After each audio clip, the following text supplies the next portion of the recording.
तर आज सगळीकडेच गणेशोत्सवाची धूम सुरू असतानाच उपमुख्यमंत्री एकनाथ शिंदे यांच्या संवेदनशील स्वभावाचा प्रत्यय ठाणेकर नागरिकांना आला आणि घटना अशी झाली की किसन नगर येथील सार्वजनिक गणेशोत्सव मंडळातील बाप्पाची प्राणप्रतिष्ठा करून उपमुख्यमंत्री एकनाथ शिंदे हे घरोघरी 1.5 दिवसांच्या गणरायांचं दर्शन घेण्यासाठी शहरभर फिरत होते।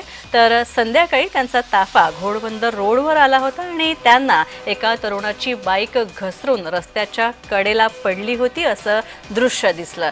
मग काय, शिंदे यांनी क्षणाचाही विलंब न लावता आपला ताफा थांबवला, गाडीतून शिंदे उतरले आणि तरुणाची त्यांनी विचारपूस केली। त्याला तात्काळ आपल्या ताफ्यासोबत घेतलं आणि ॲम्ब्युलन्समध्ये घातलं आणि त्याला हॉस्पिटलमध्ये भरती केलं, त्याच्यावर उपचार सुरू केले।